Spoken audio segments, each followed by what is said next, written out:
Welcome to Bible study at Greenfield Hill Congregational Church. We're studying the Gospel of John, and today we're in the second chapter, which begins with a marvelous story of Jesus and his disciples being invited to a wedding. And during the course of the reception, it runs out of wine. Jesus' mother Mary comes up to him and says, in effect, fix it, which he does by turning water into wine. A couple of years ago, I wrote a book, a collection of short stories, and the title story is indeed Water into Wine. And the cover art is this wonderful painting by Megan Brown, who is one of our artists in residence here at our church. And I think she captures just beautifully the wonder and the miracle of that day when Jesus turned the water into wine. In my short story, I retell that story with just a little bit of a twist. Some years ago, I had the privilege of hearing a great Anglican evangelical pastor preach. He was preaching on the Gospels, and during the course of his sermon, he held up his Bible and he said to the congregation, do you see the Gospels? And do you see all the printed word in the Gospels? He said, I believe all of those words in the Gospels. But he said, look closely and you'll notice all the white spaces between the letters, between the words, between the sentences, and between the paragraphs. He said, I also believe in those white spaces. So I think you'll see that my short story is a faithful retelling of Jesus' miracle of turning the water into wine, but it also includes some of those white spaces. I turned water into wine. Why? Because I was asked. Legend has it that in every philosophy department of every liberal arts college there was an exam with one question. Why? Legend has it that the only student who ever aced the exam used his classic blue exam booklet to answer, why not? More mundane parallels, perhaps apocryphal, have the bank robber answering why he robs banks with, because that's where the money is. And the mountain climber explaining his risky passion for mountains with, because they're there. Or Freud, who said sometimes a cigar is just a cigar. Why do people want deep, complex, oblique, shrouded in mystery puzzles, something to ponder, when sometimes the obvious says it all? I turned water into wine. Why? Because I was asked.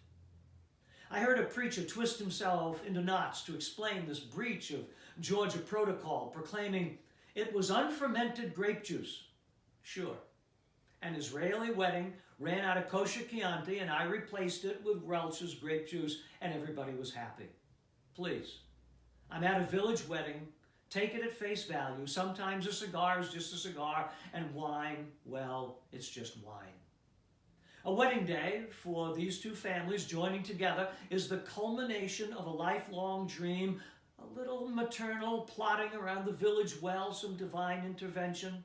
For the two kids, this really is the biggest day of their lives, not just of their young lives, but of their whole lives. They are king and queen for a day. I've been to weddings where crowns are actually placed on the couple's heads and they sit on thrones. And for little Cana, it really was a big deal. This was not a wedding where the mother of the bride sits down with a budget and comes up with a guest list acceptable to both family and pares it down to size and picks out a venue 12 months in advance, does a little tasting, books the church, then starts worrying about the big issues, wedding dress and color scheme. This was bigger. Cana might be nowhere to you, but to them it was the center of the universe.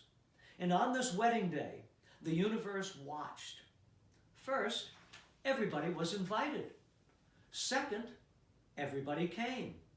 There was nothing else going on. There was no Cana Little League, no Cana Country Club, no Cana Theater, no Cana Walmart on the edge of town, nothing to distract anyone. No iPhones to put down, TV to turn off, shopping to do. That day was wedding day, all day for everyone. I didn't want to go. My mother made me. Jesus, that's embarrassing to say, but it's true. And I'm allowed to say Jesus, right? I know I'm not to take the Lord's name in vain, but it is my name. You're still getting used to the idea that I made sure everyone had plenty of wine and now I've broken the third commandment. I apologize. But yes, my mother made me go. Like the cigar just being a cigar, sometimes a son is just a son. And every son knows that, and every mother reminds every son of that. You don't have to be a mama's boy all the time to be a mama's boy some of the time. You wonder about our family dynamics? If dysfunctional describes a family that does not function in expected ways, then your Holy Family was dysfunctional. Our functionality, our family dynamic, let's face it, is the result of, ta-da, the virgin birth. What? You don't believe in the virgin birth? Well, my parents believed it, and that is how they function. In our house, something magical happened. Not on Christmas Eve, but way before. A miracle, a mystery, a God-ordained, God-begun gestation that brought me into being. Now, I know the words that you folks toss around at Christmas. Incarnation, God made flesh. Emmanuel, God with us. Virgin birth, my dad on the sidelines. Do I believe it? There isn't a kid anywhere who wants to imagine his parents' sex life or lack thereof. You just don't go there. That makes for a lot of immaculate conceptions. But I'm humoring you. You want to know if I believe in the honest-to-goodness virgin birth, that God's Spirit took over the biology of my mother and gave life to someone fully God and fully human. Me? Yes, I believe it. All my life, a mist hung over our family. Now, I don't want to use words like cloud or shroud. You'll read too much into that, and this whole story is about reading too much into something. There was an aura around our family. Is that too new agey for you, or old agey? No, we didn't walk around with halos over our heads like the medieval paintings have it. It is something we felt, not so much a covering as a hovering. Add to that the hints and whispers and what I heard and overheard, and I got the picture. Believe me, when my mother told me, your father wants you to, or your father wouldn't be happy about, I knew which one was Joseph and which one wasn't. It was intuition. We never had a family conference with Joseph clearing his throat and with gravitas saying, we need to talk, son. No, not about that. Well, maybe it is a little bit, but that's not the point. How about if I begin at the beginning and you don't interrupt? I didn't interrupt because we never did have the talk. We had stories. Your basic Sunday school Christmas pageant minus the chronology and the drama. Just stories. This one about shepherds, that one about the wise man, another about Bethlehem. One day, some friends and I were playing soldier, and one of the older boys started slashing the air with his stick sword, pretending to be Herod's soldiers, killing the babies in Bethlehem, he bragged. Other kids provided background noise, stomping feet, shouts, screams, groans, orders, wailing. That night, when I told my parents, they got very silent for a long time. Finally, my mother said, yes, we had a bad king. Eat, you need your strength. The same thing she always said to change the subject if the stories started to add up. Star over Bethlehem. Gee, the weather is good for the crops this year. My behavior on a family trip to Jerusalem. New order for furniture for the carpentry shop. Crucifixions are up this year. The fish are biting in Galilee this year. The rabbi said the Messiah is coming. Spring is coming. Stories to interrupt stories. The wine, yes, back to the wine. Holy Family, notwithstanding, halo effect, miracle talk, God inordinately close notwithstanding, we were still mother and son. And mother was invited to the wedding. I never caught why, relative of a relative, I was told, let's face it, on a wedding day, everybody is a cousin. Why I was dragged along probably has to do with a mother's pride. In my mind, I was a nobody, but on the verge of something. Now, if you promise not to misunderstand, it seems I was on the verge of being a holy man, a prophet, a guru, if you will. Some called me rabbi, which means teacher, and I liked that, teacher. People definitely did listen to me. I had a following. It is uncomfortable for me to talk that way, but I'm trying to give you an idea of how I ended up in Cana. My mother had married a country carpenter. Now her son had become a popular religious figure. People hang on his every word. He's a topic of conversation, a person of interest, an object of gossip. I was a bold-faced name in a small-town newspaper, and my mother was going to present me. It was a command performance. She commanded and I performed. It felt that way even before the wine. The wedding was wonderful. The bride was lovely, the groom was proud, the tent was packed, the food was bountiful, people were happy, and I was unobtrusive. Like clergy at every wedding reception, everybody wants us there, but nobody really wants us there. It might dampen the festivities, so I tried not to dampen. I and my entourage of disciples sat at a far table, talking amongst ourselves, family stuff, a little politics, jokes about Romans, nothing worth repeating. Up front, I noticed a flurry of activity, the parents, an animated conversation, furrowed brows, one telling another to keep it down. Somehow my mother is over there, and I know this can't be good. My mother has this way of being in other people's business. She could be the patron saint of other people's business, which, in a way, she is. Summoning me, she drops it all in my lap. They're out of wine, she says matter-of-factly. I blanked. That's my only defense for what I said to her. I just blanked. I was rude. You can harden it, you can soften it, nothing fixes it. There are 3 things in my life I regret that I'll tell you about. Snapping at my mother, later on calling a foreign woman a dog, and at the end, cursing a fig tree. All 3 inexcusable.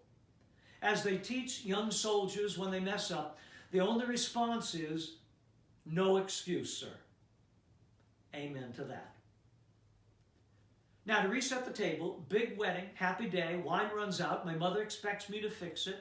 Without thinking, God, I hope so, I blurt out to her, why involve me? My time has not yet come.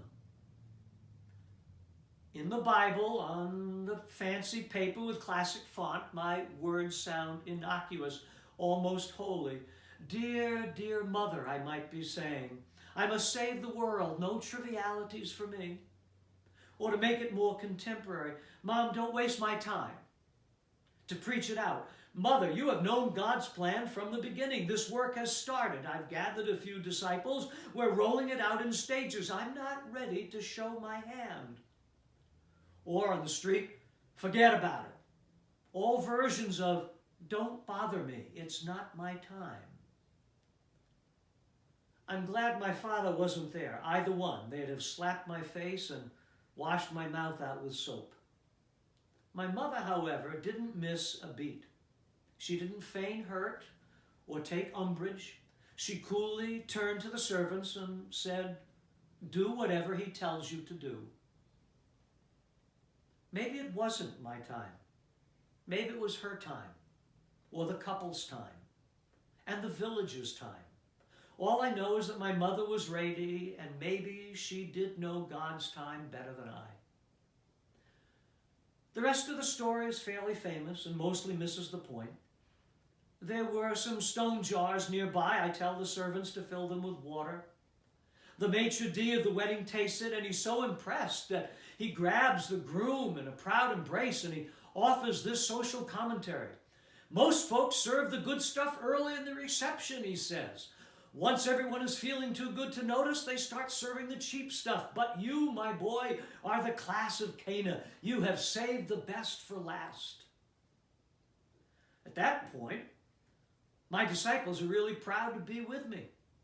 Because when I called them to be my disciples, I was rather blunt. I told them foxes have holes and birds of the air have nests, but I have nothing to offer you, nowhere to even lay my head. Yet now we are stars of a banquet with our own winery. Things are looking up. Later, my mother caught my eye, nodded her head ever so subtly with a hint of a smile. Not smug, knowing. Very, very knowing. Of course, everyone insisted we stay the night, treated us like royalty the next morning before we hit the road. Demons, lepers, fig trees awaited. If Emperor Constantine really did see a cross leading to victory, I believe it.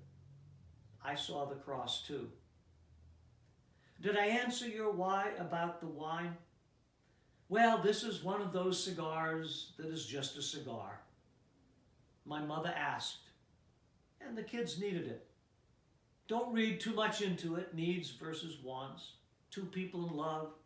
Everybody that matters to them is there. They want the night to last. They're not worried about who's driving the donkey home or if Uncle Harry's had too much. It seemed a small thing to do, a nicety, a gesture. Call it a wedding gift. More came later.